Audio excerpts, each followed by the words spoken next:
तो नमस्ते बच्चों, कैसे हैं आप लोग। तो स्वागत है आपका हमारा चैनल माइंग मैथ्स क्लासेस में, जिसमें हमने एक्सरसाइज 2.2 स्टार्ट कर दी थी। ठीक है, आज हमारा जो है एक्सरसाइज 2.2 का सेकंड पार्ट है। फर्स्ट पार्ट में हमने क्वेश्चन 7 तक कर लिए थे, आज हम उसके आगे सॉल्व करेंगे। ठीक है, तो आज क्वेश्चन 8 है हमारे पास, tan inverse 2 cos 2 sin inverse 1/2।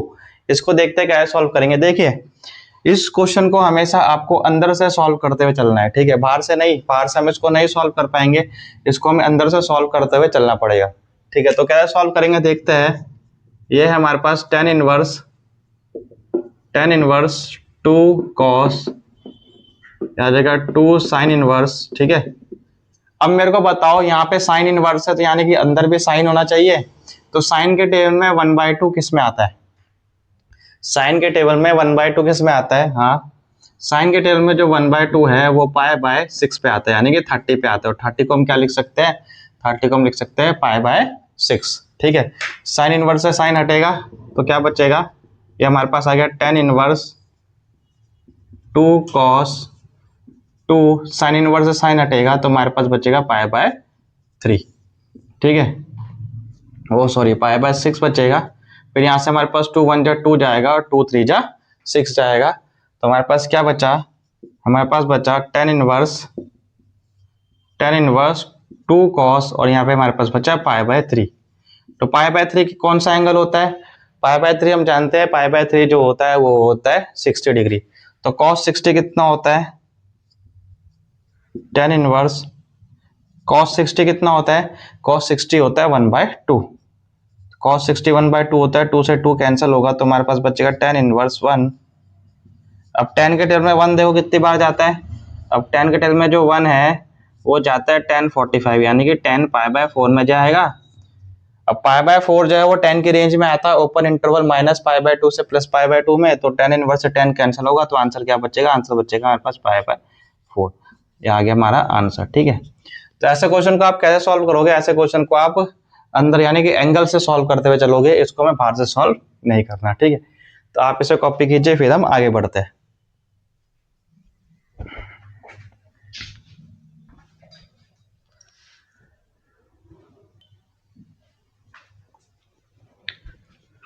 देखते हैं ये कैसे सॉल्व होगा। क्वेश्चन 9 है। क्वेश्चन 9 है tan 1/2, इसके फिर एंगल में है sin inverse 2x upon 1 + x² plus cos inverse 1 - y² upon 1 + x²। जहाँ पे mod ऑफ x जो है लेस देन 1 है, y है ग्रेटर देन 0 है, एंड xy जो है वो लेस देन 1 है। ठीक है, तो आपको कंडीशन बताई थी 1 + x² दिखता है, वहां पे हम क्या पुट करते हैं? 1 + x² में tan या cot पुट करते हैं। बट साथ ही साथ यहाँ पे 1 + x² की जगह 1 + y² भी दे रखा है। ठीक है, तो हम इसमें क्या करेंगे? हम इसमें पुट करेंगे, पुट x की जगह तो हम पुट कर देंगे tan थीटा। ठीक है, और y की जगह हम पुट कर देंगे tan फाई।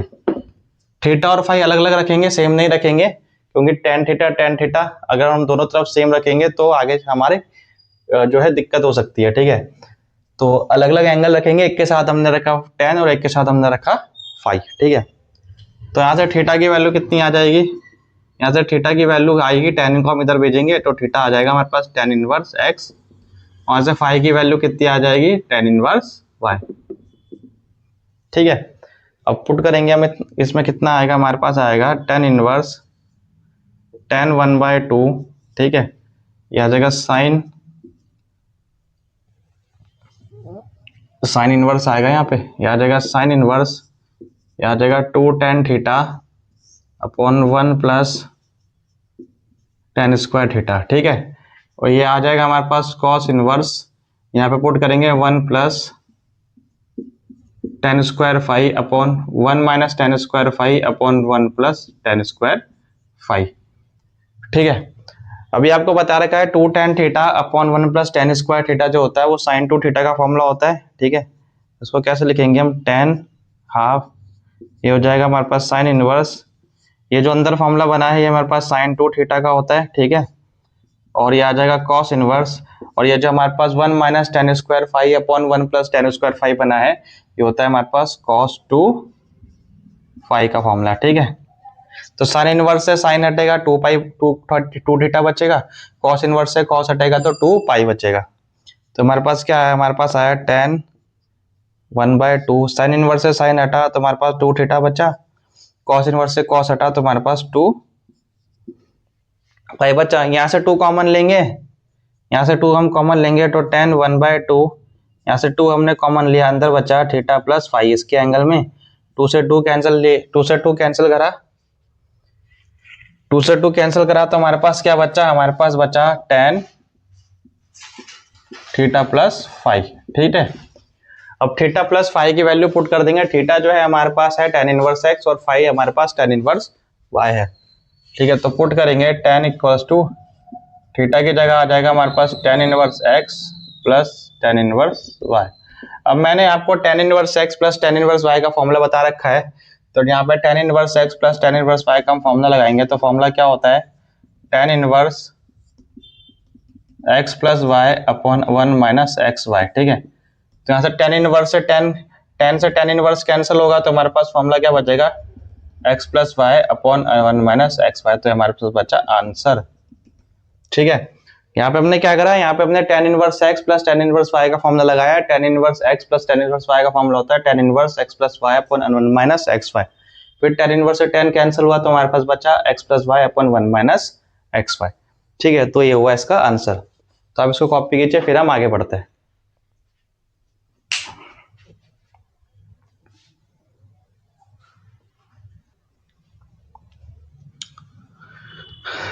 तो आइए क्वेश्चन 10 है हमारे पास, साइन इनवर्स साइन 2π/3।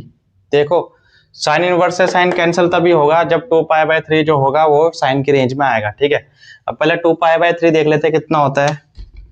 हम 2π/3 देख लेते हैं कितना आएगा, तो आएगा 2 पाई की जगह हम 180 लिख देते हैं अपॉन 3, तो ये हमारे पास 60 चला जाएगा, अब यहाँ जो आ जाएगा 120, ये 120 आया। ठीक है, और जो 120 और जो साइन की रेंज होती है वो क्लोज इंटरवल π/2 से क्लोज इंटरवल माइनस π/2 से प्लस π/2 के बीच में साइन की रेंज होती है, और जो 120 डिग्री है वो इससे बाहर आया है। अब 120 डिग्री अगर इस रेंज से बाहर आया, इसका मतलब हम साइन इनवर्स से साइन को कैंसिल आउट नहीं कर सकते। तो हमारा पहला काम क्या रहेगा, हमारा पहला काम यह रहेगा कि ये जो एंगल है, इस एंगल को हमें इसके रेंज में लेकर आना है। ठीक है, तो चलिए देखते हैं कि हम इस एंगल को इसकी रेंज में कैसे लेकर आएंगे। तो हम 2π/3 को कैसे लिख सकते हैं, तो आइए देखिए हम इसको ब्रेक करेंगे। हम क्या कर सकते हैं, साइन इनवर्स साइन, हम 2π/3 को लिख सकते हैं पाई माइनस π/3।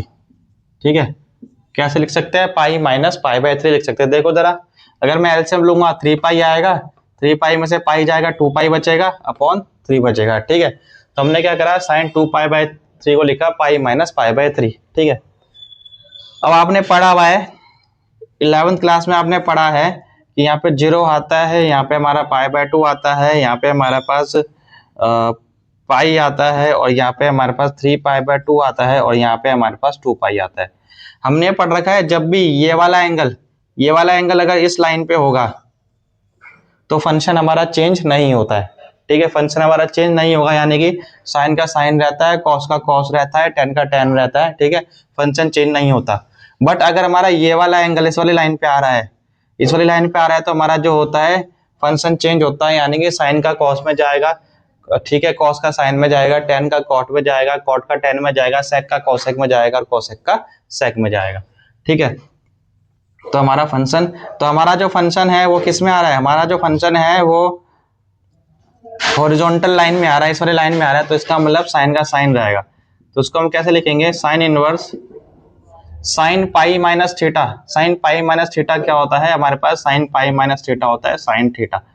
ठीक है, और साइन पाई माइनस थीटा को अगर हम देखें तो साइन पाई माइनस थीटा को देखें, यहाँ पे होता है हमारे पास पाई में से कुछ एंगल को अगर मैं माइनस करूंगा तो मैं सेकंड क्वाड्रेंट में पहुंचूंगा, और सेकंड क्वाड्रेंट में साइन जो होता है वो पॉजिटिव होता है। सेकंड क्वाड्रेंट में अगर साइन पॉजिटिव होता है तो यानी कि इसका आंसर भी क्या होगा, पॉजिटिव होगा। तो इसका मतलब साइन π/3 जो होगा वो साइन π/3 होगा, और π/3 पॉजिटिव में आएगा। ठीक है, अब देखिए π/3 जो होता है वो होता है हमारा 60, और 60 जो होता है वो क्लोज इंटरवल माइनस π/2 से प्लस π/2 के बीच में आता है, इसलिए साइन इनवर्स से साइन कैंसिल होगा, तो हमारे पास आंसर आ जाएगा π/3। इस यहाँ पे लिख देंगे, सिंस जो π/3 होगा वो बिलोंग करेगा क्लोज इंटरवल माइनस π/2 से प्लस π/2। ठीक है, तो इस तरह से हमने क्या करा, इस क्वेश्चन को सॉल्व किया। ठीक है, तो आप इसको कॉपी कीजिए, फिर हम आगे बढ़ते हैं।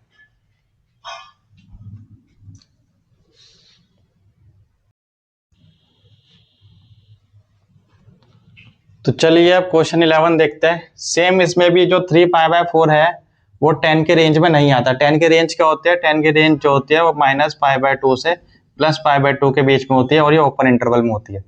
और जो 3π/4 है वो -π/2 से +π/2 के बीच में नहीं आएगा, तो उसको हम क्या करेंगे, ब्रेक करेंगे।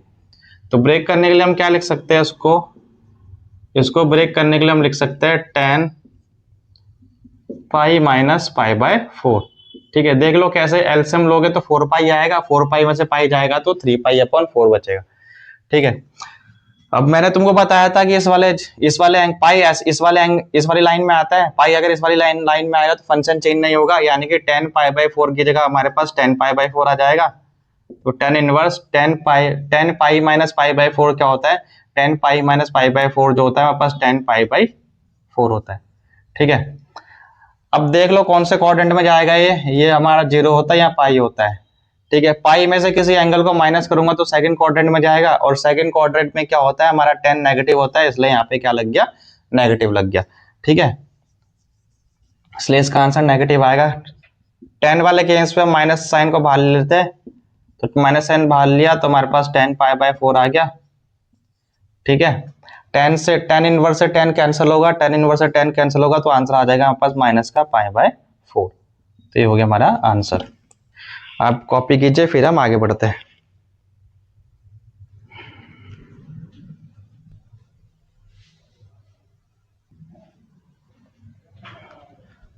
आइए अब ये क्वेश्चन सॉल्व करता है। इस क्वेश्चन का इंपॉर्टेंट देख लीजिए। देखो बाहर क्या है, बाहर हमारे पास tan है और एंगल में हमारे पास साइन इनवर्स है और कॉट इनवर्स है। ठीक है, अगर हम क्या करें, अगर हम किसी तरह से इस साइन इनवर्स को tan इनवर्स में चेंज कर दे और इस कॉट इनवर्स को tan इनवर्स में चेंज कर दे, तो हमारे पास tan inverse x plus tan inverse y बन जाएगा। और हम क्या करेंगे, tan inverse x plus tan inverse y का फॉर्मूला लगा सकते हैं। ठीक है, तो कहने का मतलब यह है कि अगर जहां भी आपको बाहर tan दिखे, जहां भी आपको बाहर tan दिखेगा, तो अंदर के जो टर्म्स है उसको भी हमें किस में चेंज करना पड़ेगा, tan में चेंज करना पड़ेगा। ठीक है, तो ये आपने क्लास 10th में सीख रखा है। हम राइट एंगल ट्राइंगल का यूज करके क्या कर सकते हैं, एक ट्रिग्नोमेट्री फंक्शन को हम क्या कर सकते हैं, दूसरे ट्रिग्नोमेट्री फंक्शन में यूज कर सकते हैं। ठीक है, या चेंज कर सकते हैं। तो साइन क्या होता है, साइन जो होता है हमारे पास परपेंडिकुलर अपॉन हाइपोटेन्यूज होता है। ठीक है, साइन होता है परपेंडिकुलर अपॉन हाइपोटेन्यूज होता है। तो अगर मैं बेस निकालू यहाँ से, तो बेस का स्क्वायर जो होगा वो हाइपोटेन्यूज का स्क्वायर माइनस परपेंडिकुलर का स्क्वायर हो जाएगा। तो हमारे पास बेस का स्क्वायर जो होगा वो आ जाएगा 5 का स्क्वायर माइनस 3 का स्क्वायर, तो ये आ जाएगा हमारे पास 25 माइनस 9।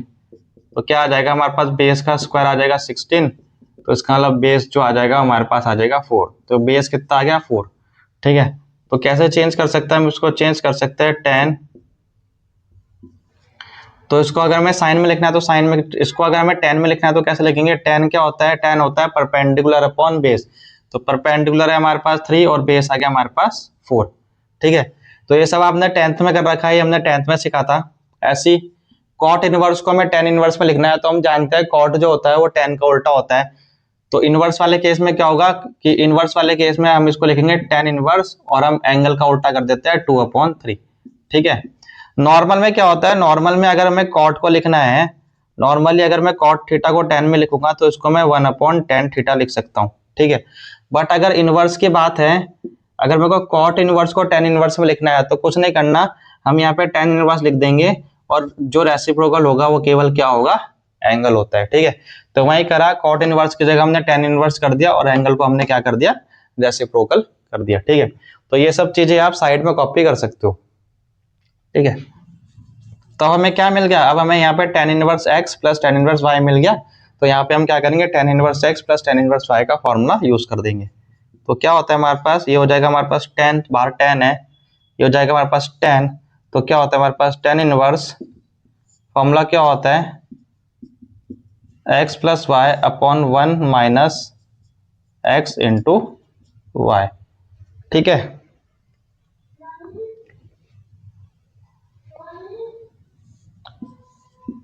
इसको सॉल्व करेंगे तो कितना आएगा, इसको सॉल्व करेंगे तो हमारे पास tan आएगा और ये हमारे पास tan इनवर्स आएगा यहाँ पे अगर हम एलसीएम लेंगे तो 3 4 जा जो होता है एलसीएम 12 होता है, तो एलसीएम 12 हो गया, ये हमारे पास 3 3 जा 9 हो गया, और हमारे पास 4 2 जा 8 हो गया, अपॉन ये आ गया हमारे पास 1 माइनस 6 अपॉन 12।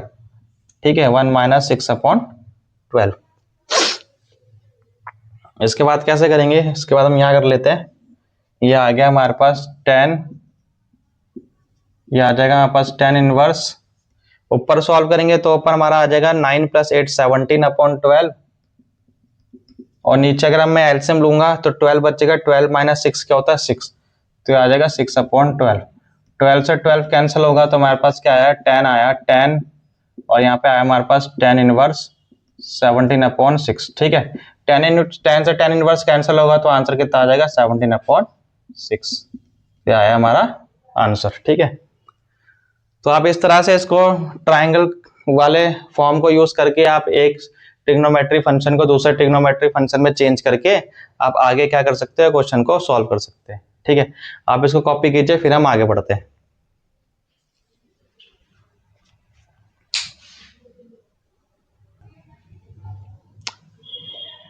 क्वेश्चन 13 है, क्वेश्चन 13 आपका एमसीक्यू है। करना वही है, इसमें हमें इसको कॉस के रेंज में लाना पड़ेगा, तो कॉस इनवर्स कॉस 7 पाई/6।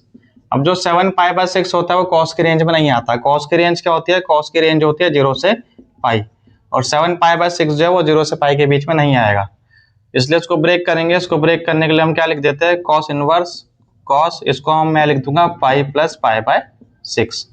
ठीक है, अगर मैं एलसीएम लूंगा 6 पाई प्लस पाई 7 पाई, तो 7 पाई अपॉन 6।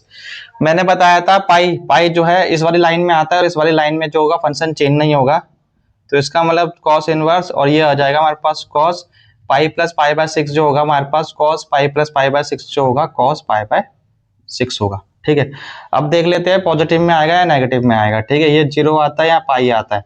पाई में किसी एंगल को ऐड करूंगा तो मैं जाऊंगा थर्ड क्वाड्रेंट में, और थर्ड क्वाड्रेंट में कॉस जो होता है वो किस में होता है, नेगेटिव में होता है, तो इसलिए यहाँ पे क्या आ गया, नेगेटिव आ गया। ठीक है, अब कॉस इनवर्स माइनस थीटा, हमारे पास फॉर्मूला क्या होता है, कॉस इनवर्स माइनस थीटा का फॉर्मूला होता है pi minus cos inverse theta, तो यही फॉर्मूला लगाएंगे हम, यहाँ पे लगाएंगे pi minus cos inverse theta, और थीटा की जगह आ जाएगा पाई/6। ठीक है, तो यहाँ पे क्या होगा, कॉस इनवर्स से कॉस कैंसिल होगा तो पाई/6 बचेगा, यहाँ पे एलसीएम लोगे तो 6 पाई आएगा, 6 पाई में से पाई जाएगा तो कितना बचेगा, 5 पाई/6 बचेगा।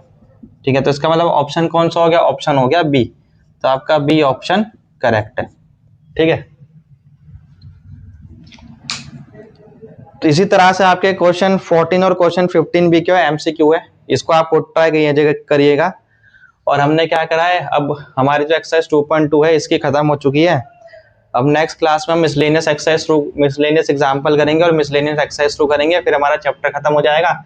उसके बाद हम इस चैप्टर के साथ ही साथ पीवाईक्यू भी करेंगे। ठीक है, पहले हम क्या करेंगे, एक चैप्टर को खत्म करेंगे, फिर उस चैप्टर को खत्म करने के बाद उसके पीवाईक्यू भी करेंगे, ताकि वो जो चैप्टर है आपका बहुत काफी अच्छे से बोर्ड के लिए क्या हो जाए, तैयार हो जाए। ठीक है, तो हमने आज इस एक्सरसाइज को कंप्लीट कर दिया है। आपको हमारी वीडियो अगर पसंद आई हो तो हमारे चैनल को सब्सक्राइब कीजिए, वीडियो को लाइक कीजिए, कमेंट कीजिए एंड शेयर कीजिए। Thank you class.